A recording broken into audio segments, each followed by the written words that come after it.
All right, welcome back to the deep dive. This time we're diving into a pretty massive topic, the history of Black civilization. Yeah, we've got quite a bit to unpack here. Definitely. And listeners, you sent in some excerpts from The Destruction of Black Civilization by Chancellor Williams. Great book. Yeah, and it seems like you all are really interested in getting into his unique perspective on this subject. It's a dense read, for sure. Oh, yeah. But incredibly insightful, I think. So he's not just, giving us a highlight reel of achievements. No, not at all. He goes much deeper than that. Okay. He really dives into the rise and fall of these civilizations, right, exploring what led to their success, and unfortunately, the factors that contributed to their decline. So kind of looking at it from both sides. Exactly. And he tackles some uncomfortable truths, okay, especially when it comes to internal factors that weakened many Black civilizations. Okay. Like, for example, he uses the term segmentation, which you can think of it as constantly splintering into smaller independent states. Okay. And this ultimately made resisting external threats, like invasions, or later, the slave trade, much more difficult.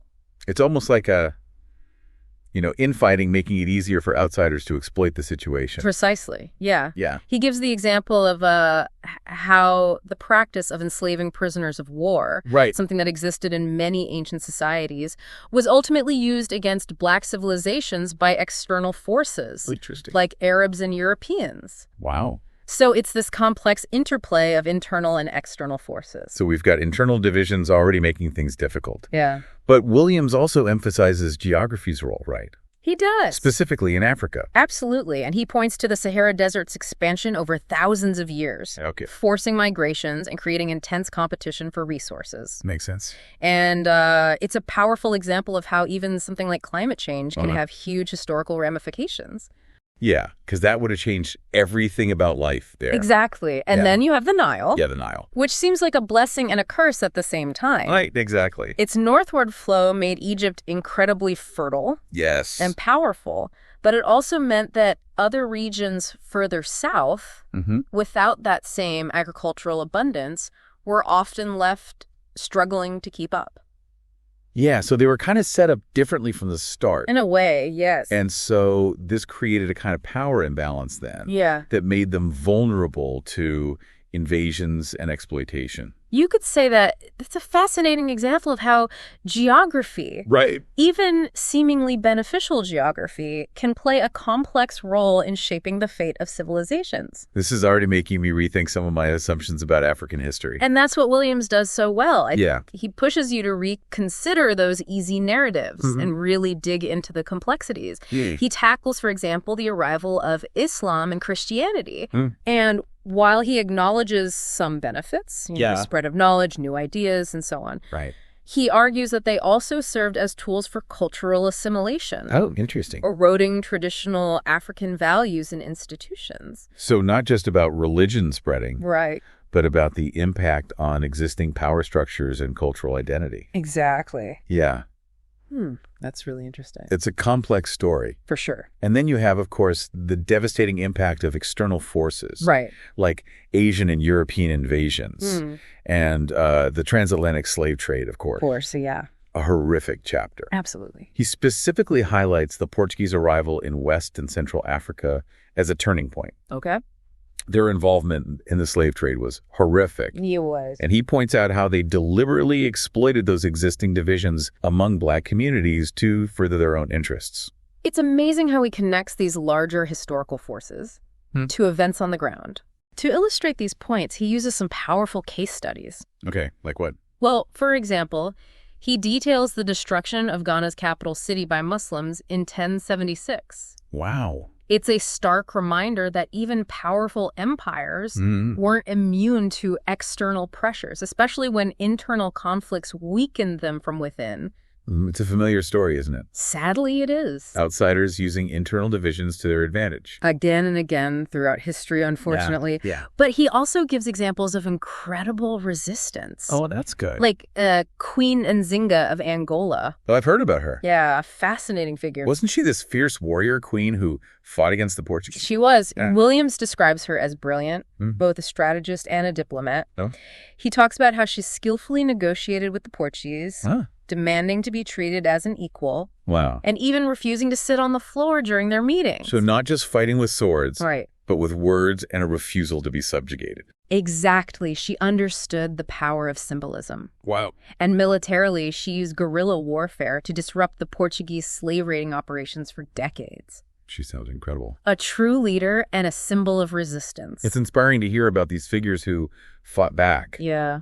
Even when the situation seemed hopeless. And it challenges those simplistic narratives about Africa being passively conquered. Right, like they just let it happen. Exactly. Yeah. Williams makes it clear that there was constant resistance and agency, even amidst tragedy and exploitation. And it's not just about physical battles. No. He highlights how European colonialism had a deep psychological impact, too. Oh, absolutely. Yeah.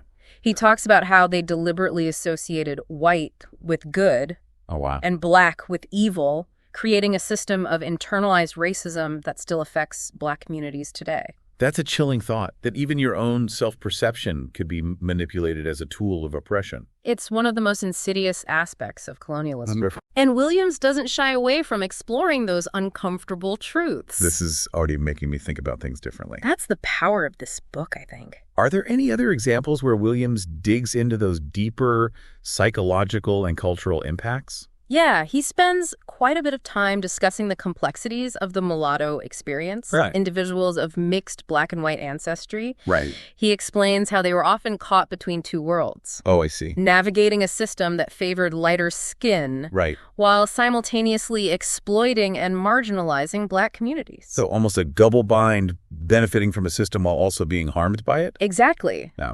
And he is careful to point out that there's no single mulatto experience. Right, of course. They played diverse roles in both preserving and distorting Black history, sometimes even being used to further divide communities. It's a reminder that even within oppressed groups, there can be layers of complexity and internal conflict. Precisely.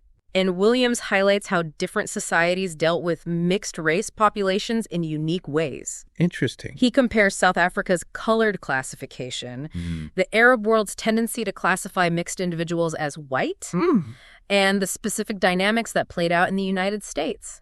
So different approaches, but all with lasting consequences. Exactly. It shows how race is ultimately a social construct, Yeah. used to serve different agendas in different contexts. This is fascinating, but it's also a lot to unpack. It is. Yeah. And we're just scratching the surface of what Williams covers. Okay. But one thing that really stands out is his discussion of what he calls the Black revival of learning. This sounds more positive. It is, yeah. What's he referring to? He's talking about a flourishing of intellectual and cultural life in West Africa, Okay. particularly in places like Timbuktu and Gien. Oh, wow. Those are legendary cities. They are, Okay. with the University of Sankore being a key center. Wow. Imagine bustling intellectual hubs, attracting scholars from all over, right in the heart of what Europeans often dismissed as a dark continent. That's incredible. It's a powerful counter-narrative. It really challenges those Eurocentric narratives, doesn't it? It absolutely does. Like it just flips the script completely. He's turning those assumptions on their head Yeah. and showing us a different side of the story. So this was happening even before colonialism. Oh, yeah, long before. So these were sophisticated societies with their own systems of knowledge and scholarship. Precisely. And Williams highlights how these centers of learning were vital for preserving knowledge, fostering scholarship, and showcasing the intellectual vibrancy of Black civilizations. Even amidst all those challenges we talked about. Yeah, even amidst so many challenges. And even in the face of all these external pressures, right. internal divisions, Yes. and the horrors of the slave trade. It's hard to comprehend. Yeah, it is. But even amidst all that, there was still this incredible intellectual and cultural energy. Absolutely. And I think that's one of the most important things to remember from Williams's work. Black history is not just a story of victimhood. Right? It's also a story of resilience, Yes. innovation, and resistance. And that's what makes it so important to understand. Exactly. It's a story full of complexity and nuance, Like any other history. full of triumphs and tragedies, Yeah. just like any other region of the world. Right, exactly. And by studying it, Yeah. we can gain a deeper understanding of ourselves and our shared human history. It sounds like Williams doesn't just want us to understand this history, He wants us to learn from it. but to actually learn from it. Absolutely. Like to apply these insights to our own lives and the world around us. Exactly. Wow, it's a lot to think about. It is, and we've only just begun to scratch the surface. That's right. We've got 2 more parts to go. And in part 2, we'll be exploring Williams's proposed solutions for achieving Black liberation. His critiques of both white supremacy and integrationist approaches, and his fascinating analysis of the psychological impacts of racism and colonialism. So we're just getting started. We are. There's clearly a lot more to uncover in this book. There is. So make sure to join us for part 2 as we continue this deep dive into the destruction of Black civilization. So picking up where we left off last time, Right. It's clear that Williams isn't just, chronicling events. He's really trying to dissect the root causes of the destruction that he describes. One of the most thought-provoking aspects of the book is how he goes beyond individual prejudice to discuss racism as a system of power designed to uphold white supremacy. So not just bad apples, but like a whole rotten tree, so to speak. Exactly, yeah. And he's very critical of what he sees as misguided integrationist approaches. I'm curious about that. Could you expand on what he means by that? Sure. So Williams makes a distinction between integration and what he calls amalgamation. Amalgamation, okay. And he believes that true amalgamation, a genuine blending of cultures and shared power, requires a much deeper transformation than simply allowing Black people into existing white-dominated structures. So it's not enough to just have a seat at the table if the table itself is still designed to keep certain people in control. That's the essence of his argument, yeah. Wow. And he doesn't shy away from criticizing Black leaders who he sees as prioritizing assimilation over genuine liberation. Right. And he argues that their efforts, while well-intentioned, can sometimes end up reinforcing the very system they're trying to change. It's a tough critique, but it makes you think about the complexities of social change. Exactly. And who truly benefits from it. Yeah. Williams is pushing us to look beyond surface-level solutions and consider what true liberation would actually require. So if integration isn't enough, what does Williams propose? Well, he lays out a very specific and ambitious plan for a new kind of Black power movement in the United States.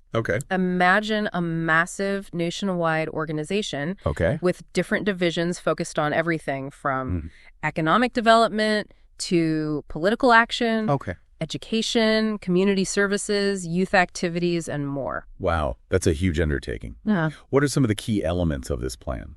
Well, one of the core principles is economic empowerment.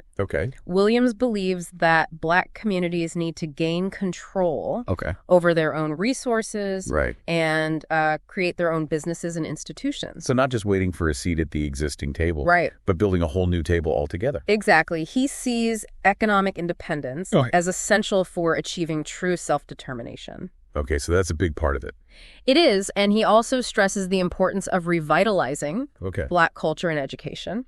He envisions independent Black schools and universities, places where Black children can learn about their own history and heritage, free from the biases of a system designed to uphold white supremacy. It makes sense. If you control the narrative, you control the future. Exactly, yeah. And Williams doesn't just offer vague ideas. He lays out concrete strategies for financing these projects, mobilizing communities, and building political power. So it's like a blueprint for a Black revolution. In a way, yes. And it's important to remember that he was writing this during the Civil Rights Movement and the rise of the Black Power movement. So he's building on the momentum of those struggles, but pushing for a more radical and transformative vision of liberation. It's fascinating how he combines historical analysis with practical, actionable ideas. And he's not afraid to be controversial. He critiques both white supremacy and what he sees as the limitations of integrationist approaches, while also challenging certain Black leaders. Who he believes are too willing to compromise. He's really pushing for a fundamental rethinking of power dynamics and the path towards true equality. It's a lot to take in. It is. But it's also incredibly inspiring, I think. It is. It's making me want to learn more about all of this. And that's what Williams wants. He wants to spark these conversations and get people thinking critically about these issues. It's clear he's not just interested in diagnosing the problem. Right. He wants to offer solutions, even if they're radical and challenging. And it's important to remember that this isn't just about historical analysis. Okay. These ideas continue to resonate today. Yeah, they do. As we grapple with the ongoing legacies of racism and inequality. For sure. Williams's work offers a framework for understanding these issues. Yeah. And a roadmap for creating meaningful change. Speaking of making things real, Williams is great at weaving in specific examples and stories that bring his arguments to life. Like what, for example? I'm thinking about his description of the Nile's impact. Right. How it created both abundance and scarcity. Right. Shaping the fate of civilizations in unexpected ways. It's a brilliant illustration. It is. Of how geography can influence history. Yeah, and his discussion of the Sahara's expansion over thousands of years adds another layer of complexity. Yeah. Showing how climate change can also come a dramatic role. Absolutely. He also doesn't shy away from detailing the horrors of the transatlantic slave trade. No, he doesn't. Those gruesome realities of the Middle Passage and the millions of lives lost. It's a horrific chapter in human history. It's a powerful reminder that these weren't just abstract events. They involved immense human suffering. Exactly. And he also takes the time to highlight those aspects of Black history that are often overlooked or ignored. Like what, for example? He describes the vibrant marketplaces of Timbuktu. Okay. The elaborate court rituals of the Kuba Kingdom. Wow. And the sophisticated legal systems of the Mossi states. It's like he's opening up a window into a world that most people know very little about. Exactly. He's challenging those stereotypical images of Africa. Right. And revealing the true depth and richness of its history and cultures. And he backs it all up with solid research. He does. Drawing on everything from archaeological findings to historical documents and oral traditions. So he's not just telling stories. He's meticulously piecing together a more accurate and complete picture of Black civilization. It's clear that he's passionate about this subject. He is. Not just as a historian, but as someone who deeply cares about the future of Black people. And that passion comes through in his writing. It's inspiring to see that level of dedication and conviction. It is, and it's a reminder that history isn't just about the past. It's about understanding the present and shaping the future. And by studying the destruction of Black civilizations, we can gain valuable insights into the ongoing struggles for racial justice and equality around the world. Absolutely. Okay, before we move on to part 3, I want to highlight something that really struck me.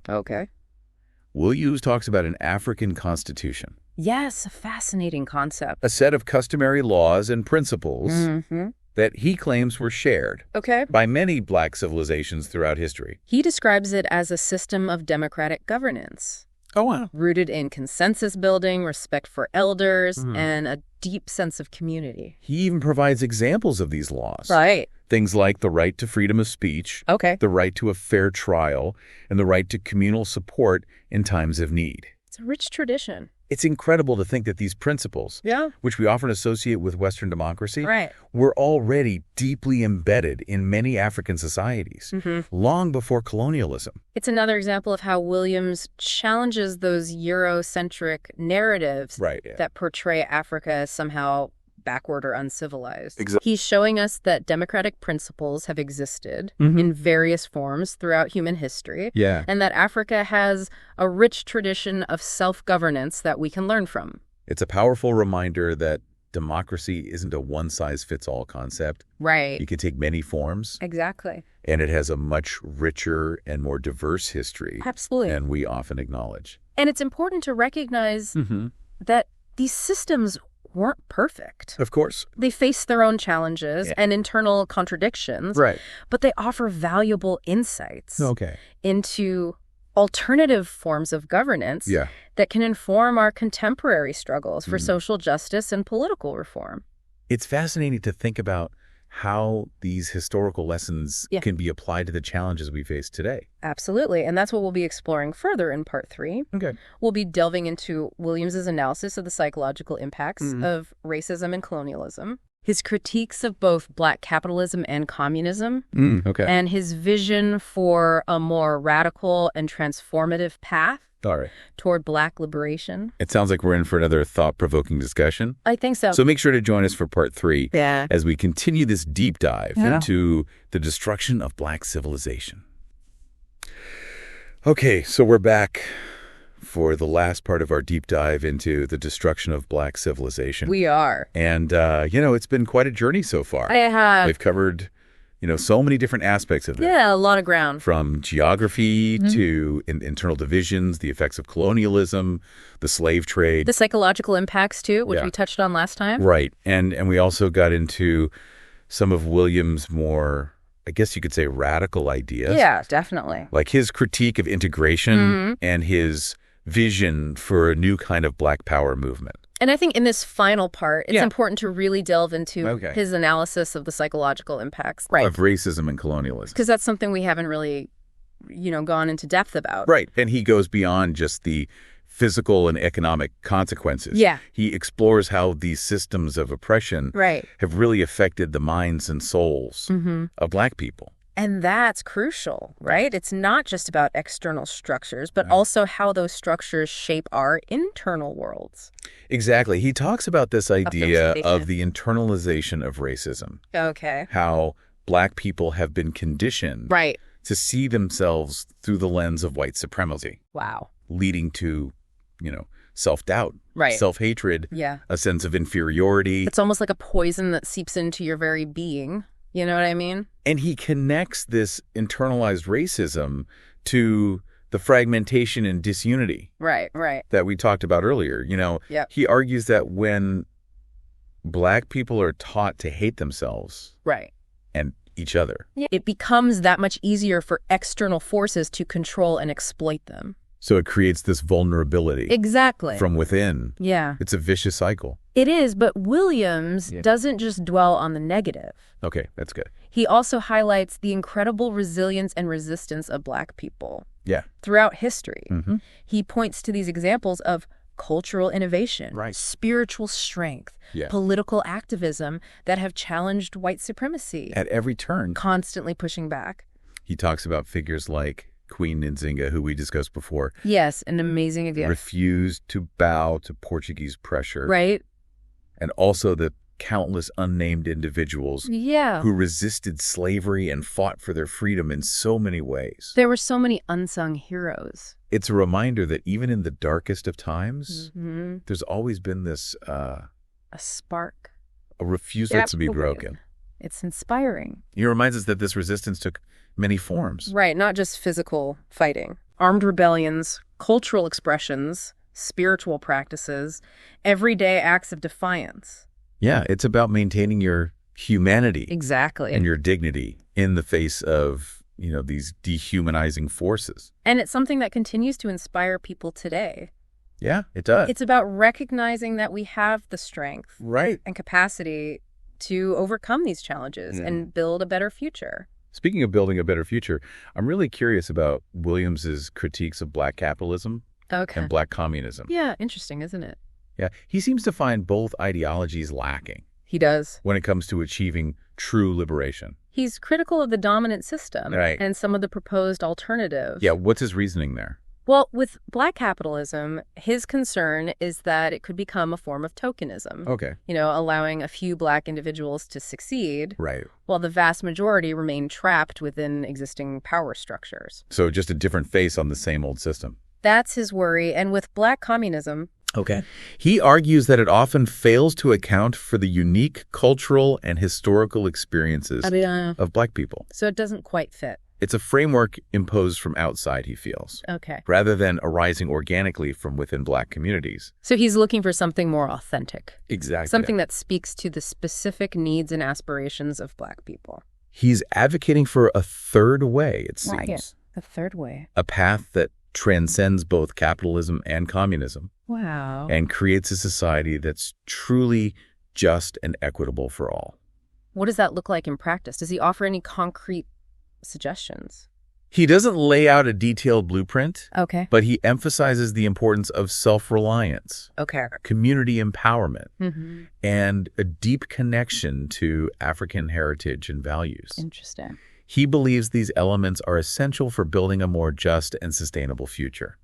So it's about drawing on the strengths and traditions of Black communities while also forging a new path forward. That seems to be his vision, yeah. It sounds radical. He's calling for a radical reimagining of society. Wow. One that addresses the root causes of oppression and empowers Black people to define their own destiny. That's a powerful vision. It's a challenging vision, but also incredibly hopeful. Yeah. It suggests that a different world is possible, but it requires us to think differently, to act differently, and to challenge those systems that have kept us trapped for far too long. Well, this has been an amazing deep dive.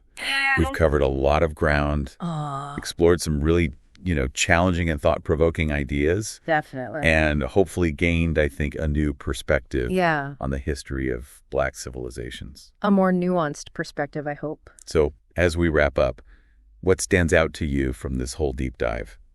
For me, it's the enduring strength and resilience of Black people in the face of, just unimaginable adversity.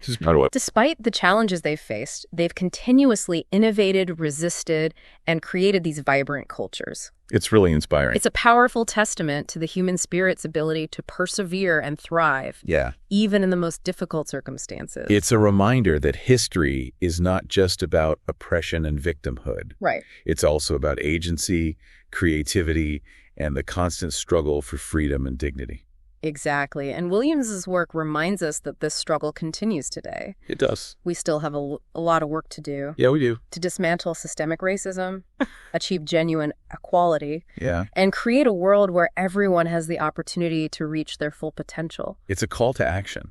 What is? To learn from the past, to challenge the present, and to build a better future for ourselves and generations to come. I think Williams would be proud to see that his work continues to inspire and motivate people to do just that.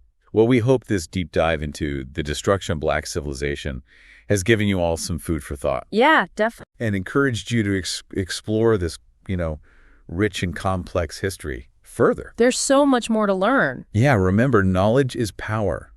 It is. And understanding the past is essential. Absolutely. For creating a more just and equitable future for all. Couldn't agree more. Thanks for joining us on this deep dive. Thanks, everyone. We'll see you next time.